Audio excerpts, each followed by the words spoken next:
Hallelujah.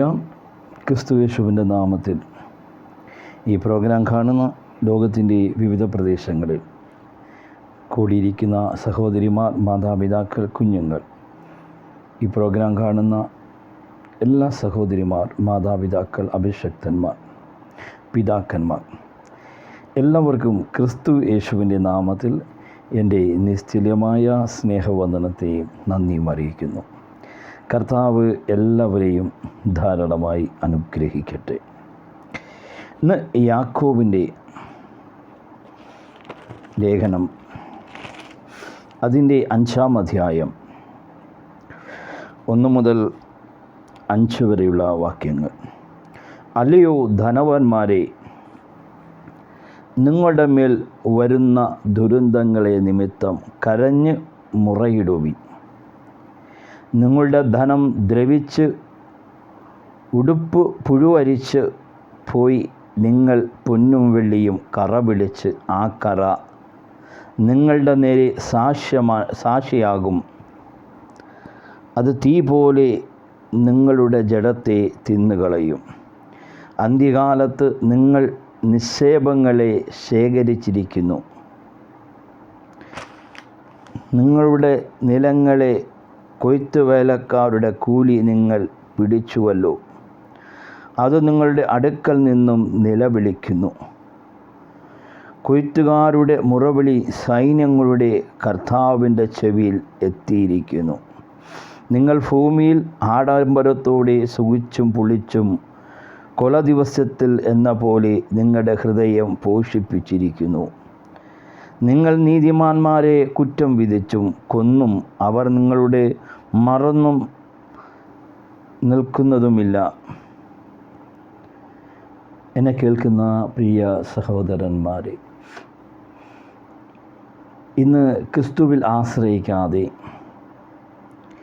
ക്രിസ്തുവെ സ്നേഹിക്കാതെ, ക്രിസ്തുവിൻ്റെ വചനം പാലിക്കാതെ ധനം സമ്പാദിക്കുന്ന, ജീവിതത്തിൽ 1-ാം സ്ഥാനം ധനത്തിന് വെക്കുന്ന അനേക വ്യക്തി ജീവിതങ്ങളെ നമുക്ക് കാണുവാൻ സാധിക്കും. അല്ലയോ ധനവാന്മാരെ, നിങ്ങളുടെ മേൽ വരുന്ന ദുരന്തങ്ങൾ നിമിത്തം കരഞ്ഞ് മുറയിടുവിൻ. ദൈവവചനം നമ്മെ പഠിപ്പിക്കുന്നത് ധനവാൻ സ്വർഗരാജ്യത്തിൽ കടക്കുന്നതിൽ എളുപ്പം, ഒട്ടകം സൂചിൽ കുഴിയിലൂടെ കടക്കുന്നതാണ് എളുപ്പം. കാരണം ധനവാൻ ഒട്ടകസൂചിയിലൂടെ കടക്കുന്നതിൽ എളുപ്പം, അതേ ഒട്ടകം സൂചിക്കുള്ളിലൂടെ കടക്കുന്നതാണ് എളുപ്പം. ധനവാൻ സ്വർഗരാജ്യത്തിൽ കടക്കുവാൻ വളരെ പ്രയാസമാണ്, വളരെ കഷ്ടമാണ്. അതിന് നമ്മുടെ ജീവിതത്തിൽ ദൈവത്തിൻ്റെ വചനത്തെ അനുസരിക്കുന്നവരായി, മറ്റുള്ളവരെ സ്നേഹിക്കുന്നവരായി, മറ്റുള്ളവരെ കരുതുന്നവരായി നമുക്ക് മാറുവാൻ സാധിക്കണം. അല്ലയോ ധനവാന്മാരെ, നിങ്ങളുടെ മേൽ വരുന്ന ദുരന്തങ്ങൾ നിമിത്തം കരഞ്ഞ് മുറയിടുവിൻ. അപ്പം ധനം കൊണ്ട് ലോകത്തിൽ എന്തെങ്കിലും നേടാമെന്ന് വെച്ചാൽ, ധനം കൊണ്ടെന്തെങ്കിലും വാങ്ങാമെന്ന് വെച്ചാൽ സാധ്യമല്ല. ലോകത്തിൻ്റെ പല സമ്പത്തും വാങ്ങുവാൻ സാധിക്കും, എന്നാൽ മനുഷ്യൻ്റെ ജീവനെ വില മതിക്കുവാൻ സാധിക്കത്തില്ല. മനുഷ്യ, നീ ലോകം മുഴുവനും നേടിയെന്നാലും നിൻ്റെ ആത്മാവിനെ നഷ്ടപ്പെട്ടാൽ, നിൻ്റെ ആത്മാവിനെ കൈവിട്ടാൽ നീ എന്ത് പ്രയോജനം? നീ ലോക സമ്പത്ത് മുഴുവനും നീ കൊണ്ടുവച്ചാലും നിൻ്റെ ആത്മാവിനെ നിനക്ക് നേടുവാൻ സാധിക്കത്തില്ല. മനുഷ്യ, നീ ലോകം മുഴുവനും നേടിയാലും നിൻ്റെ ആത്മാവിനെ നഷ്ടപ്പെട്ടാൽ എന്തു പ്രയോജനം? ലോക സമ്പത്ത് മുഴുവനും വെച്ചാലും അതിന് ഒന്നും അത് സമമായി വരത്തില്ല. എന്നെ കേൾക്കുന്ന വ്യക്തി ജീവിതമേ, അതേ നമ്മുടെ ജീവിതത്തിൽ 1-ാം സ്ഥാനം ധനത്തെ ആണെങ്കിൽ നമ്മൾ ഇന്ന് ക്രിസ്തുവിന് 1-ാം സ്ഥാനം കൊടുക്കുന്നവരായി നമുക്ക് മാറുവാൻ സാധിക്കണം. അല്ലയോ ധനവാന്മാരെ, നിങ്ങളുടെ മേൽ വരുന്ന ദുരന്തങ്ങളെ നിമിത്തം കരഞ്ഞ് മുറയിടുവിൻ. നിങ്ങളുടെ ധനം ദ്രവിച്ച് ഉടുപ്പ് പുഴുവരിച്ചും പോയി നിങ്ങളുടെ പൊന്നും വെള്ളിയും കറ പിടിച്ചു ആ കറ നിങ്ങളുടെ മേൽ സാക്ഷീകരിക്കും. അത് തീ പോലെ നിങ്ങളുടെ മേൽ ജഡത്തെ തിന്നുകളയും.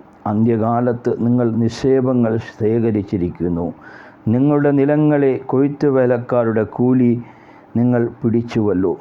അത് നിങ്ങളുടെ അടുക്കിൽ നിന്നും നിലവിളിക്കുന്നു. കൊയ്ത്തരുടെ മുറവിളി സൈന്യങ്ങളുടെ കർത്താവിൻ്റെ ചെവിയിൽ എത്തിയിരിക്കുന്നു. നിങ്ങൾ ഭൂമിയിൽ ആഡംബരത്തോടെ സുഖിച്ചും പുളിച്ചും കൊല ദിവസത്തിൽ എന്ന പോലെ നിങ്ങളുടെ ഹൃദയത്തെ പോഷിപ്പിച്ചിരിക്കുന്നു. നിങ്ങൾ നീതിമാന്മാരെ കുറ്റം വിധിച്ചു കൊന്നും അവൻ നിങ്ങളോട് മറുത്തും നിൽക്കുന്നതുമില്ല. എന്നെ കേൾക്കുന്ന വ്യക്തി ജീവിതമേ, നീതിമാൻ്റെ അനർത്ഥങ്ങൾ അസംഖ്യമാകുന്നു. എന്നാൽ അവയിൽ നിന്നെല്ലാം ദൈവം അവരെ വിടുവിക്കുന്ന, അവരെ പരിപാലിക്കുന്ന, അവരെ വഴി നടത്തുന്ന ഒരു നല്ല കർത്താവിനെ നമുക്ക് കാണുവാൻ സാധിക്കും. ഇന്ന് ധനവാനായവൻ സ്വർഗരാജ്യത്തിൽ കടക്കുവാൻ വളരെ പ്രയാസമാണ്. ഒടുക്കത്തിൽ നാളിൽ, അത് ന്യായം വിധിക്കുന്ന നാളിൽ നാം ലജ്ജിച്ചു പോകാതിരിക്കുവാൻ, മറ്റുള്ളവരെ നമ്മൾ ആദരിക്കുന്നവരായി, മറ്റുള്ളവരെ ബഹുമാനിക്കുന്നവരായി, മറ്റുള്ളവരെ കരുതുന്നവരായി, മറ്റുള്ളവരെ സൽക്കരിക്കുന്നവരായി നമുക്ക് മാറുവാൻ സാധിക്കണം. മത്തായിയുടെ സുവിശേഷം അതിൻ്റെ 25-ാം അധ്യായം 31, 32, 33, 34 വാക്യങ്ങൾ. മനുഷ്യപുത്രൻ തൻ്റെ തേജസ്സോടെ സകല വിശുദ്ധരുമായി വരുമ്പോൾ അവൻ തൻ്റെ തേജസ്സിൻ്റെ സിംഹാസനത്തിൽ ഇരിക്കും. സകല ജാതികളെയും അവൻ്റെ മുമ്പിൽ കൂട്ടും. അവൻ അവരെ ഇടയനും ചെമ്മരിയാടുകളെയും കോലാടുകളെയും തമ്മിൽ വേർതിരിക്കുന്നത് പോലെ വേർതിരിച്ച് ആടുകളെ തൻ്റെ വലതും കോലാടുകളെ ഇടന്നും നിർത്തും. രാജാവ് തൻ്റെ വലതുള്ളവരോട് അരുൾ ചെയ്യും, എൻ്റെ പിതാവിനാൽ അനുഗ്രഹിക്കപ്പെട്ടവരെ വരുവിൻ, ലോകസ്ഥാപനം മുതൽ നിങ്ങൾക്ക് ഒരുക്കിയിരിക്കുന്ന രാജ്യം അവകാശമാക്കിക്കൊള്ളുവിൻ. എന്നെ കേൾക്കുന്ന വ്യക്തി ജീവിതമേ, എൻ്റെ പിതാവിനാൽ അനുഗ്രഹിക്കപ്പെട്ടവരെ കയറി വരുമെന്നുള്ള ശബ്ദം നമ്മൾ കേൾക്കുന്നവരായി നമുക്ക് മാറുവാൻ സാധിക്കണം. ഒരിക്കലും ഒരു ധനവാനായിരിക്കുന്ന മനുഷ്യനും ഒരിക്കലും അത് സാധ്യമല്ല. ധനവാൻ മറ്റുള്ളവരെ, ലോകത്തിൻ്റെ എല്ലാ ധനവാന്മാരും അങ്ങനല്ല, എന്നാൽ അനേക ധനവാന്മാർ മറ്റുള്ളവരെ നിസ്സാരനെന്ന് കാണുന്നവരായി നമുക്ക് കാണുവാൻ സാധിക്കും. വളരെ നിസ്സാരനായി കാണുന്ന അവസ്ഥ. മറ്റുള്ളവനെ കരുതുവാൻ, മറ്റുള്ളവരെ സ്നേഹിക്കുവാൻ, മറ്റുള്ളവർക്ക് വേണ്ടി യാഗം ചെയ്യുവാൻ, മറ്റുള്ളവർക്ക് വേണ്ടി അത് എന്തെങ്കിലും ചെയ്യുവാൻ പറ്റാത്ത അനേക ധനവാന്മാരെ നമുക്ക് കാണുവാൻ സാധിക്കും. അവരുടെ നിത്യജീവിതത്തിലേക്കുള്ള യാത്ര വളരെ പ്രയാസമാണ്. എന്നെ കേൾക്കുന്ന വ്യക്തി ജീവിതമേ, നിൻ്റെ നിത്യതയിലേക്കുള്ള യാത്രയിൽ നീ ജീവിതത്തിൽ 1-ാം സ്ഥാനം ക്രിസ്തുവിന് നൽകി. അത് രണ്ടാമത് നീ അവൻ്റെ വാക്കുകളെ അനുസരിക്കുന്നവനായി, മൂന്നാമത് അവൻ്റെ വാക്കുകളെ കേട്ട് അത് പ്രവർത്തിക്കുന്ന വ്യക്തിയായി നിനക്ക് മാറുവാൻ സാധിച്ചാൽ, അതേ ഒടുക്കത്തെ നാളിൽ, ന്യായവിധിയുടെ നാളിൽ അത് നീ ലജ്ജിക്കപ്പെടേണ്ടതില്ല. അതേ നിനക്ക് നല്ല ഒരു ശബ്ദം കേൾക്കുവാനിട വരും. എൻ്റെ പിതാവിനാൽ അനുഗ്രഹിക്കപ്പെട്ടവനെ, ലോകസ്ഥാപനത്തിന് മുന്നേ എൻ്റെ പിതാവിനാൽ അനുഗ്രഹിക്കപ്പെട്ടവരെ കയറി വരികയും എന്നുള്ള ഒരു ശബ്ദം കേൾക്കണമെങ്കിൽ അതേ നിൻ്റെ ആശ്രയം ധനത്തിലല്ല, ക്രിസ്തുവിൽ നിൻ്റെ ആശ്രയം വെച്ച് നീ 1-ാം സ്ഥാനം ക്രിസ്തുവിന് കൊടുത്താൽ, അതേ നീ ആദ്യമേ അവിടുത്തെ രാജ്യവും നീതിയും അന്വേഷിച്ചാൽ അതോടൊപ്പം നിനക്ക് സകലവും നൽകപ്പെടുന്ന ഒരു ക്രിസ്തു യേശുവിനെ നിനക്ക് കാണുവാൻ സാധിക്കും. എന്നെ കേൾക്കുന്ന പ്രിയ സഹോദരന്മാരെ, നീ എത്ര ധനം സമ്പാദിച്ചാലും അത് നിത്യതയിലേക്ക് പോകുവാൻ അത് മതി വരില്ല. അതാണ് കർത്താവ് പറഞ്ഞത്, മനുഷ്യ നീ ലോകം മുഴുവനും നേടിയാലും നിൻ്റെ ആത്മാവിനെ നഷ്ടപ്പെട്ടാൽ എന്തു പ്രയോജനം? ലോകത്തിൻ്റെ സമ്പത്ത് മുഴുവനും നീ അടയറ വെച്ചാലും നിൻ്റെ ആത്മാവിനെ നിൻ്റെ നിത്യതയെ നിനക്ക് വീണ്ടെടുക്കുവാൻ സാധിക്കത്തില്ല. അല്ലയോ ധനവാന്മാരെ, നിങ്ങളുടെ മേൽ വരുന്ന ദുരന്തങ്ങൾ നിമിത്തം കരഞ്ഞ് മുറയിടുവിൻ. നിങ്ങളുടെ ധനം ദ്രവിച്ച് ഉടുപ്പ് പുഴുവരിച്ച് പോയി. നിങ്ങളുടെ പൊന്നും വെള്ളിയും കറ പിടിച്ചു. ആ കറ നിങ്ങളുടെ നേരെ സാക്ഷീകരിക്കും. അത് തീ പോലെ നിങ്ങളുടെ മേൽ ജഡത്തെ തിന്നുകളയും. അന്ത്യകാലത്ത് നിങ്ങളുടെ നിക്ഷേപങ്ങളെ ശേഖരിച്ചിരിക്കുന്നു. നിങ്ങളുടെ നിലങ്ങളെ കൊയ്ത്തുവേലക്കാരുടെ കൂലി നിങ്ങൾ പിടിച്ചുവല്ലോ. എന്നെ കേൾക്കുന്ന വ്യക്തി ജീവിതമേ, അതെ ഒരു ധനവാനെപ്പറ്റി നമുക്ക് കാണുവാൻ സാധിക്കും. ലൂക്കോസിൻ്റെ സുവിശേഷത്തിൽ നമുക്ക് കാണുവാൻ സാധിക്കും ധനവാനായ മനുഷ്യൻ. ലൂക്കോസിൻ്റെ സുവിശേഷം അതിൻ്റെ 16-ാം അധ്യായം അതിൻ്റെ 19 മുതൽ 26 വരെയുള്ള വാക്യങ്ങൾ. ധനവാനായൊരു മനുഷ്യൻ ഉണ്ടായിരുന്നു. അവൻ ധ്രുവവസ്ത്രം പട്ടും ധരിച്ച് ദിനംപ്രതി ആഡംബരത്തോടെ സുഖിച്ചുകൊണ്ടിരുന്നു. ലാസർ എന്നു പേരുള്ള ഒരു ദരിദ്രൻ വ്രണം നിറഞ്ഞവനായി അവൻ്റെ പടിപ്പുരയ്ക്കൽ കിടന്നു. ധനവാൻ മേശയിൽ നിന്നും വീഴുന്നത് തിന്നും വിശപ്പടക്കുവാൻ ആഗ്രഹിച്ചു. നായ്ക്കളും വന്ന് അവൻ്റെ വ്രണം നക്കും. ആ ദരിദ്രൻ മരിച്ചപ്പോൾ ദൂതന്മാർ അവനെ അബ്രഹാമിൻ്റെ മടിയിലേക്ക് കൊണ്ടുപോയി. എന്നെ കേൾക്കുന്ന വ്യക്തി ജീവിതമേ, ആ ദരിദ്രനായ ലാസറിൻ്റെ ജീവിതം നമുക്ക് നോക്കിയാൽ കാണുവാൻ സാധിക്കും. താൻ ഈ ഭൂമിയിൽ വളരെ കഷ്ടതയിലും പട്ടിണിയിലും ദാരിദ്ര്യത്തിൽ ജീവിച്ച ഒരു ലാസറിനെ നമുക്ക് കാണുവാൻ സാധിക്കും. എന്നാൽ ലാസർ മരിച്ചപ്പോൾ ദൂതന്മാർ എടുത്തുകൊണ്ടുപോയതായി നമുക്ക് കാണുവാൻ സാധിക്കും. എന്നാൽ ധനവാൻ സുഖിച്ചും ജീവിച്ചുകൊണ്ട് എന്നാൽ ധനവാൻ്റെ മരണത്തെ നമുക്ക് കാണുവാൻ സാധിക്കും. ദരിദ്രൻ മരിച്ചപ്പോൾ ദൂതന്മാർ അവനെ അബ്രഹാമിൻ്റെ മടിയിലേക്ക് കൊണ്ടുപോയി. ധനവാനും മരിച്ചു അടക്കപ്പെട്ടു. പാതാളത്തിൻ്റെ യാതന അനുഭവിക്കുമ്പോൾ മേലോട്ടു നോക്കി ദൂരത്തു നിന്നും അബ്രഹാമിനെയും അവൻ്റെ മടിയിൽ ലാസറിനെയും കണ്ടു. അബ്രഹാം പിതാവേ, എന്നോട് കനിവുണ്ടാകണമേ, ലാസറിൻ്റെ വിരലിൻ്റെ അറ്റം വെള്ളത്തിന്മേൽ മുക്കി എൻ്റെ നാവിനെ തണുപ്പിക്കണമേ, അവനെ അയക്കണമേ, ഞാൻ ഈ ജ്വാലയിൽ കിടന്ന് വേദന അനുഭവിക്കുന്നു എന്ന് വിളിച്ചു പറഞ്ഞു. എന്നെ കേൾക്കുന്ന വ്യക്തി ജീവിതമേ, ഈ ലോകത്തിൽ ജീവിച്ച വേളയിൽ തൻ്റെ ജീവിതത്തിൽ ഒന്നാം സ്ഥാനം ക്രിസ്തുവിന് കൊടുക്കാതെ ധനത്തെ മാത്രം ആശ്രയിച്ച് മറ്റുള്ളവൻ്റെ ദുഃഖങ്ങൾ, മറ്റുള്ളവൻ്റെ പ്രയാസങ്ങൾ അറിയാതെ എൻ്റെയും എൻ്റെ കുടുംബത്തിൻ്റെയും കാര്യം നോക്കിയ ഒരുപക്ഷെ ഒരു ധനവാനായ മനുഷ്യനെയാണ് നമുക്കിവിടെ കാണുവാൻ സാധിക്കുന്നത്. ഉറക്ക നിലവിളിക്കുന്ന ഒരു ധനവാനായ മനുഷ്യൻ. ആ ധനവാനായ മനുഷ്യൻ മരിച്ചപ്പോൾ നിത്യ നരകത്തിൽ കിടന്ന് നിലവിളിക്കുകയാണ്. അല്ലയോ അബ്രഹാം പിതാവേ, അങ്ങയുടെ മടിത്തട്ടിലിരിക്കുന്ന ലാസറിനെ അയച്ച് അല്പം വെള്ളം എൻ്റെ നാവിമേൽ ഒന്ന് തുടയിപ്പിക്കണമേ, ഞാൻ അഗ്നിജാലയിൽ തീച്ചൂളയിൽ കിടന്ന് പിടയ്ക്കുകയാണെന്ന് നിലവിളിക്കുന്ന ഒരു ധനവാനെ നമുക്ക് കാണുവാൻ സാധിക്കും. എൻ്റെ പ്രിയ സഹോദരന്മാരെ, നമ്മുടെ ജീവിതത്തിൽ എത്ര ധനം സമ്പാദിച്ചാലും നിത്യജീവനെ നേടണമെങ്കിൽ, നിത്യരാജ്യത്തേക്ക് കടന്നു പോകണമെങ്കിൽ അവൻ്റെ വചനം അനുസരിക്കുന്നവരായി, അവൻ്റെ വചനം പാലിക്കുന്നവരായി ഒന്നാം സ്ഥാനം ക്രിസ്തുവിന് കൊടുക്കുവാൻ നീ ഇന്നൊരു തീരുമാനമെടുത്താൽ നിൻ്റെ ജീവിതം സന്തോഷകരമായി മാറും. നിൻ്റെ ജീവിതത്തിൽ അത് സന്തോഷവും സമാധാനവും പകരുന്ന ഒരു ദൈവീക സാന്നിധ്യത്തെ, ഒരു ദൈവീക കൃപയെ നിനക്ക് കാണുവാൻ സാധിക്കും. നീ ജീവിതത്തിൽ ഒന്നാം സ്ഥാനം കൊടുത്ത് അവൻ്റെ വചനം അനുസരിച്ച് ജീവിക്കുവാൻ നീ ഇന്നൊരു തീരുമാനമെടുത്താൽ നിത്യജീവനെ നേടുവാൻ സാധിക്കും. എൻ്റെ പ്രിയ സഹോദരന്മാരെ, ധനവാൻ സ്വർഗരാജ്യത്തിൽ കടക്കുന്നത് വളരെ പ്രയാസകരമാണ്. എന്നാൽ നീ വചനം അനുസരിച്ച് കർത്താവിൻ്റെ വാക്കുകളെ പാലിക്കുവാൻ ഇന്നൊരു തീരുമാനമെടുത്താൽ നിശ്ചയമായി നീ ഏത് സാഹചര്യത്തിലൂടെ കടന്നുപോയാലും, നിൻ്റെ പാപം എത്ര കടും ചുമപ്പായാലും അതിൽ നിന്നും വിടുവിക്കുവാൻ കഴിയുന്ന ഒരു നല്ല കർത്താവിനെ നിനക്ക് കാണുവാൻ സാധിക്കും. അബ്രഹാം പിതാവേ, എന്നോട് കനിവുണ്ടാകണമേ, ലാസറിൻ്റെ വിരലിൻ്റെ അറ്റം വെള്ളത്തിന്മേൽ മുക്കി എൻ്റെ നാവിനെ തണുപ്പിക്കേണ്ടതിന് അവനെ അയക്കണമേ, ഞാൻ ഈ ജാലയിൽ കിടന്ന് വേദന അനുഭവിക്കുന്നു എന്ന് വിളിച്ചു പറഞ്ഞു. അബ്രഹാം, മകനെ, നിൻ്റെ ആയുസ്സിൽ നീ നന്മയല്ല ലാസറവണ്ണം തിന്മയും പ്രാപിച്ചു എന്ന് ഓർക്കുക.